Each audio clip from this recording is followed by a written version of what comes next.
গুলেনবারি syndrome এই প্রথম কলকাতায় এসেছে তা কিন্তু নয়। তাই অযথা এই গুলেনবারি সিনড্রোম নিয়ে আতঙ্ক ছড়াবেন না। কি এর উপসর্গ, এর নিরাময় সম্ভব, এই সব জানতেই আজ আমরা পাশে পেয়েছি বাঙুর ইনস্টিটিউট অফ নিউরোলজির প্রাক্তন বিভাগীয় প্রধান স্নায়ুরোগ বিশেষজ্ঞ ডক্টর গৌতম গাঙ্গুলিকে। নমস্কার, আমি ডক্টর গৌতম গঙ্গোপাধ্যায়, স্নায়ুরোগ বিশেষজ্ঞ। আজকের বিষয়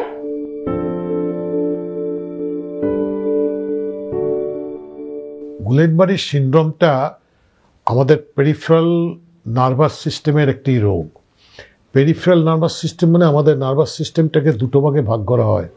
একটা সেন্ট্রাল নার্ভাস সিস্টেম, ব্রেন আর স্পাইনাল কর্ড, আর একটা হচ্ছে পেরিফেরাল নার্ভাস সিস্টেম, যেখানে নার্ভটা স্পাইনাল কর্ড থেকে বেরিয়ে আসছে, সে র্যাডিক্যাল থেকে পুরো মাসলের মধ্যে যেখানে নার্ভটা ঢুকছে সেই অবধি আমাদের রয়েছে। এবং গুলেনবারি সিনড্রোমটা এই পেরিফেরাল নার্ভাস সিস্টেমের রোগ। এটা একটা অটোইমিউন ডিজিজ। অটোইমিউন মানে আমাদের শরীরের যে প্রতিরোধ ক্ষমতা আছে, ইমিউন সিস্টেম, সেই ইমিউন সিস্টেম সাধারণত কোনো রোগ থেকে আমাদের বা যে কোনো জীবাণু বা যে কোনো অসুখ থেকেই আমাদের শরীরের যে প্রতিরোধ ক্ষমতাকে বাড়িয়ে তোলে এবং সেই যে ব্যাকটেরিয়া ভাইরাস শরীরে ঢুকছে সেইটাকে কিন্তু প্রতিরোধ করার চেষ্টা করে।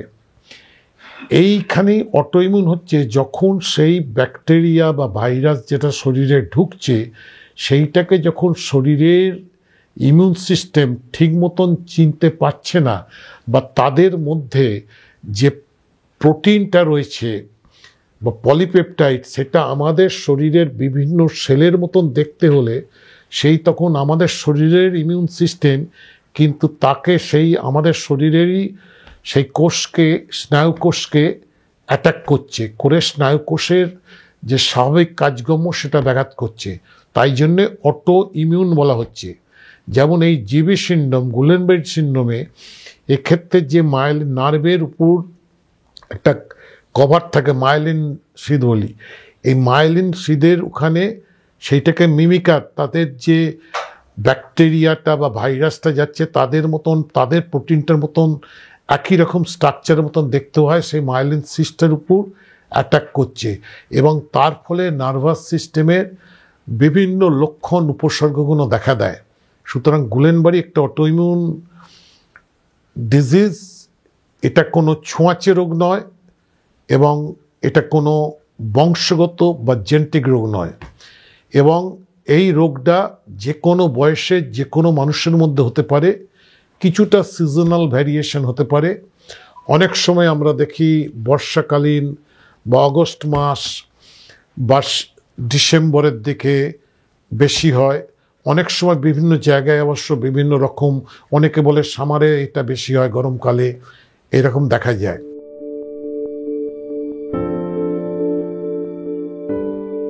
গুলেনবারি সিনড্রোম আগেও ছিল, এখনো আছে, এখনো হচ্ছে।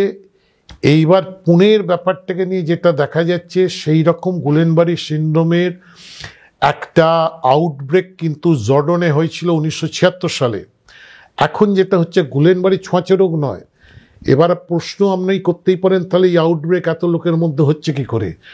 গুলেনবারি যে কারণের জন্য গুলেনবারি হতে পারে, যেমন respiratory tract infection, gastrointestinal tract infection, অর্থাৎ ডায়রিয়া। এবারে যেটা পুনেতে দেখা যাচ্ছে পেন অ্যাবডোমেন, ভমিটিং আর ডায়রিয়া। সুতরাং এইগুলোর জন্য যে সমস্ত ভাইরাস বা ব্যাকটেরিয়ার জন্য হয়, সাধারণত ক্যাম্পাইলো ব্যাকটেরিয়া জেজুনি বলে একটি আছে ব্যাকটেরিয়া, যেটার জন্য এই গুলেনবারি মানে ডায়রিয়া, ভমিটিং হয়ে পরে সেটাকে গুলেনবারি সিনড্রোম হয়। কারণ তার যে প্রোটিন আর মাইলিন সিড, অলিগোডেন্ড্রোসাইট, এইগুলোকে একই রকম দেখতে হয়ে শরীরের প্রতিরোধ ক্ষমতা নিজের শরীরের স্নায়ুকোষগুলোকেই অ্যাটাক করতে আরম্ভ করে দেয় এবং সেইটাকে তার অ্যাক্টিভিটিটাকে নষ্ট করে দেয়। সুতরাং এটা আগেও ছিল, এখনও আছে, ভবিষ্যতেও থাকবে। তবে এই রকম আউটব্রেক যেটা হচ্ছে ছোঁয়াচে নয়, এই আউটব্রেকটা হচ্ছে কি, গ্যাস্ট্রোএন্টেরাইটিস যাদের হচ্ছে সেটা কোনো জল বা খাবার, কোনো কিছু থেকে সংক্রামিত হয়ে গ্যাস্ট্রোএন্টেরাইটিস হচ্ছে, সেই গ্যাস্ট্রোএন্টেরাইটিসের রেজাল্ট্যান্ট এফেক্ট হিসেবে সবাইকার নয়। আপনি যদি দেখেন 5,000 লোক মানুষের মধ্যে ওইটা হয়েছে, তার মধ্যে কিছু মানুষের মধ্যে এই স্নায়ুর যে উপসর্গ লক্ষণ জীবশীর্ণমে সেইগুলোকে দেখা যাচ্ছে। জীবশীর্ণম সিজনাল প্রায় ভর্তি হয়, সুতরাং কলকাতায় ঢুকতে পারে বা জীবশীর্ণমের এটাকে একটা সেই কোভিডের মতন সন্ত্রাস সৃষ্টি করার কোনো মানে হয় না। এই সিজনে এখন কোভিড এই জীবশীর্ণম ভর্তি হয় হসপিটালগুলোতে অনেক কিছু কিছু ক্ষেত্রে। সুতরাং আমাদের লক্ষ্য রাখতে হবে, যদি একসাথে অনেক কেস পাই, যেটা পুনেতে পাওয়া গেছে, সেক্ষেত্রে আমাদের দেখতে হবে এটা ছোঁয়াচে নয়, কিন্তু আমরা পাচ্ছি। সুতরাং কোনো রকম আমাদের যেমন জর্ডনের জল থেকে হয়েছিল, এখানেও ডায়রিয়া ভমিটিং, মানে কোনো খাদ্যনালীর কোনো জায়গায় কোনো গণ্ডগোল, সেখানে কোনো ভাইরাস ব্যাকটেরিয়া, মানে সমস্ত মহারাষ্ট্র সরকার, কেন্দ্রীয় সরকার তাদের টিম গিয়ে সেগুলোকে দেখছে বা তাদের বার করার চেষ্টা করছে নতুন কোনো ভাইরাস নাই পুরনো ব্যাকটেরিয়া না পুরনো জিনিসের জন্য এটা হচ্ছে কোনো জলের থেকে বা খাবারের থেকে এসেছে কিনা, সেইগুলোকে আমাকে লক্ষ্য রাখতে হবে। কোনো যদি সেরাম ঘটনা এখানে ঘটেনি, দু একটা ঘটনা প্রায় জীবশীর্ণম আপনি যদি কলকাতার হসপিটাল নার্সিংহোমতে লক্ষ্য করেন, দেখবেন প্রায় জীবশীর্ণম ভর্তি হয়।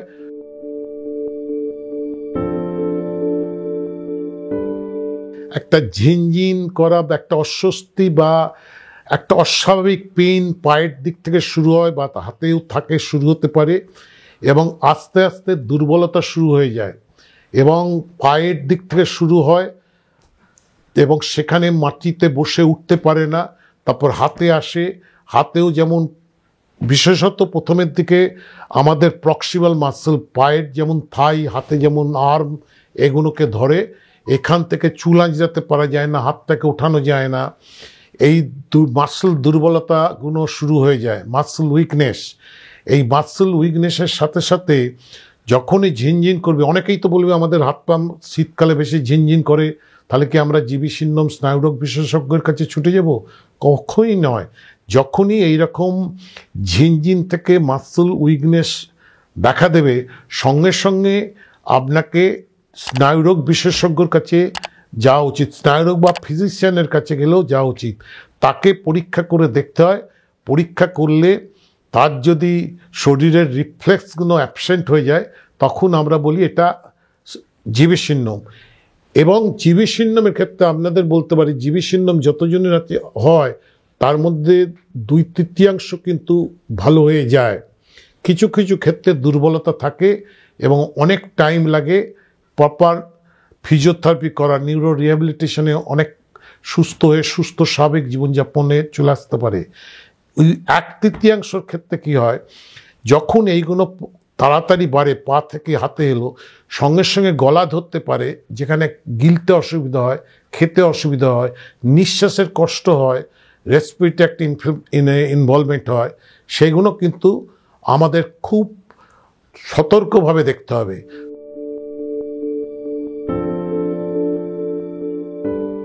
জীবশীর্ণমকে আমরা ভয়ঙ্কর বলে মনে করি। জীবশীর্ণমের তো কতগুলো কথা বললাম, মাসল উইকনেস হয়ে যায় এবং সে ঠিক মতন প্রথমের দিকে সিঁড়ি ভাঙতে পারে না, চুল আঁচড়াতে পারে না, পরে দাঁড়াতে পারে না, অনেক ক্ষেত্রে দাঁড়াতে গেলে টলে যায় একেবারে। 2 নম্বর কথা হচ্ছে তার নিঃশ্বাসের কষ্ট হতে পারে। তার সাথে সাথে এটা যেহেতু পেরিফেরাল নার্ভকে ধরছে, সেখানে পেরিফেরাল দুটো মোটর আছে, সেন্সারি অটোনমিক নার্ভাস সিস্টেম আছে।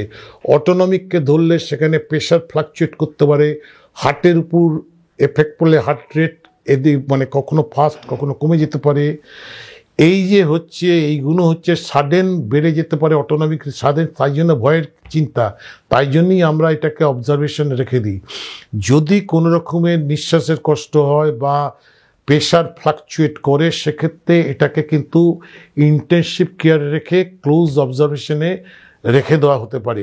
অথবা অনেক সময় চোখটাকেও প্যারালিসিস, যেটাকে আমরা চোখের ইনভলভমেন্ট, চোখের যে মুভমেন্ট সেটাও নষ্ট হয়ে যেতে পারে, বাগের ইয়েকে, তাই জন্য সেই জিনিসগুলোকে জন্যই আমরা এটাকে এমার্জেন্সি হিসেবে দেখি। কারণ অটোনমিক ডিস্টারবেন্স হলে আমাদের হার্টের উপর এফেক্ট করতে পারে, নিঃশ্বাসের উপর এফেক্ট করতে পারে, শরীরের টেম্পারেচার সোয়েটিংয়ের উপর এফেক্ট করতে পারে। সেগুলোকে আমাদের খুব এটাকে অবজারভেশন করলে তৎক্ষণাৎ কিন্তু আমরা সেটাকে চিকিৎসা করতে পারবো না। যুদ্ধকালীন তৎপরতা এমার্জেন্সি হিসেবে এটাকে দেখতে পারবো।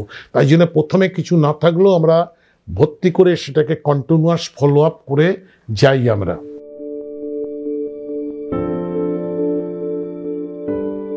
এর জন্য দুটো চিকিৎসা পদ্ধতি আছে, একটা প্লাজমা ফেরেসিস, প্লাজমাটাকে এক্সচেঞ্জ করে শরীরের যে অটো অ্যান্টিবডি যেগুলো আছে সেগুলোকে সরিয়ে দেওয়া, আর একটা হচ্ছে ইমিউনোগ্লোবুলিন। সেই ইমিউনোগ্লোবুলিন থেরাপি ঠিক মতন দিলে বেশিরভাগ ক্ষেত্রে পেশেন্ট সুস্থ হয়ে যায়। এগুলো খুব দামি চিকিৎসা, কিন্তু সরকারি পশ্চিমবাংলায় সরকারি হসপিটালে এগুলো আগে থেকেই ফ্রি দেওয়া হচ্ছিল। সে ফ্রি দেওয়ার ব্যবস্থা এখনও আছে, কারণ ইঞ্জেকশন এই প্লাজমা ফেরেসিসের অনেক দাম, কস্টলি এটা। সুতরাং সেগুলো যদি আপনারা কলকাতার হসপিটালে যোগাযোগ করেন, এই ক্ষেত্রে আমরা কিন্তু এইটার গুরুত্বটা খুবই বেশি দিই, কারণ এইটাকে আমরা ভালো করে তুলতে পারি বলে সেখানে এই চিকিৎসাটা বিনামূল্যে আপনারা পাবেন। তার পরীক্ষা নিরীক্ষা করা, এটাকে আগে আমরা সমস্ত অনুসর্গ উপসর্গ লক্ষণগুলো দেখি, তারপরে পরীক্ষা করি। নার্ভের পরীক্ষা, একটা এনসিবি পরীক্ষা আছে, তাতে আমরা নার্ভ কন্ডাকশন স্টাডি, সেখান থেকে এই রোগটাকে আমরা নির্ণয় করতে পারি। অনেক প্যাথোলজি আছে, সেই প্যাথোলজি আমরা এখানে বলছি না, কারণ সেটা সাধারণ মানুষের পক্ষে ঠিক বোঝানোর জন্য অনেক টাইম প্রয়োজন, বা এটা ঠিক না। আমার রোগটা নির্ণয় হলেই সঙ্গে সঙ্গেই প্রথমেই যদি আমরা হসপিটালে চলে যেতে পারি, সেখানে কিন্তু প্রথমেই রোগ ডায়াগনোসিস হলে ডাক্তারবাবুরা, নিউরোলজিস্টরা, স্নায়ুরোগ বিশেষজ্ঞরা সঙ্গে সঙ্গে এই ইমিউনোগ্লোবুলিনটাকে, কেউ কেউ প্লাজমা ফেরেসিস প্রেফার করে, কেউ কেউ ইমিউনোগ্লোবুলিন। আমি যেমন ইমিউনোগ্লোবুলিনটাকে প্রেফার করতাম আমাদের হসপিটাল থেকে বিনা পয়সায়। আমি আগে বাঙুর ইনস্টিটিউট অফ নিউরোসায়েন্সের সাথে যুক্ত ছিলাম, সেই হিসেবে আমি দেখেছি ওখানে পিজি হসপিটালে বিনা পয়সায় ইমিউনোগ্লোবুলিন দেওয়া হতো। সুতরাং ইমিউনোগ্লোবুলিনে পেশেন্ট বেশিরভাগ ভালো হয়ে যেত, এবং অনেক সময় লাগতে পারে। আমার পরিচিত আমার রুগী একজন, তিনি প্রায় 1 বছর বাদে নর্মাল স্বাভাবিক হয়ে সব কিছু কাজ করেছেন। একজনকে 10 বছর বাদে দেখেছি, তাকে দেখে আমি চিনতে পারিনি। সে বলেছে যে আমি তো 8 মাস শুয়েছিলাম এতদিন বাদে, কারণ 10 বছর আগে থেকে তার এখনকার চেহারারও পরিবর্তন হয়েছে। সুতরাং এরম অনেক সময় লাগতে পারে, কিন্তু ফিজিওথেরাপি করলে আপনি সুস্থ স্বাভাবিকভাবে জীবনযাপন করবেন।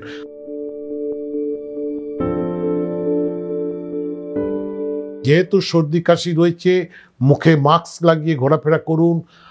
জলটাকে পরিষ্কার জল খাবেন, ফুটিয়ে খাবেন বা বাড়িতে পরিষ্কার জল খাবেন।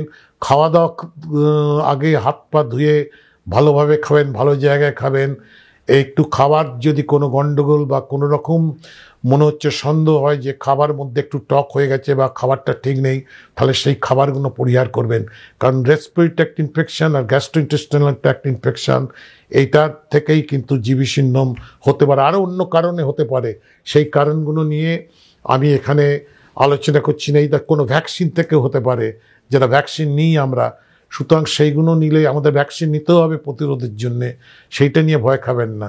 চিকিৎসা আছে, সিমটোমেটিক চিকিৎসা। এই চিকিৎসায় কিন্তু বেশিরভাগই সুস্থ সবল জীবনযাপন করছে। আতঙ্কিত হবেন না, আতঙ্ক ছড়াবেন না। আর হসপিটালে গেলে বিনা পয়সায় আপনারা এইগুলোর চিকিৎসা পাবেন। অসংখ্য ধন্যবাদ ডক্টর গৌতম গাঙ্গুলিকে আমাদের মূল্যবান সময় দেওয়ার জন্য। আপনারা মেডিটিভস দেখতে থাকুন। নতুন নতুন স্নায়ুরোগের বিভিন্ন অংশ নিয়ে আপনাদের সাথে আবার আলোচনা করব। নমস্কার। ভিডিওটি শেষ করার আগে আবার বলছি, গুলেনবেরি সিনড্রোম নিয়ে আতঙ্ক ছড়াবেন না। ভিডিওটি ভালো লাগলে লাইক করুন, আপনাদের মতামত কমেন্ট করে জানান। আরও একজন ব্যক্তিকে ভিডিওটি শেয়ার করুন যাতে তার উপকারে আসতে পারে। চ্যানেলটিকে সাবস্ক্রাইব করুন আর পাশে থাকা বেল আইকনটিকে প্রেস করে দিন।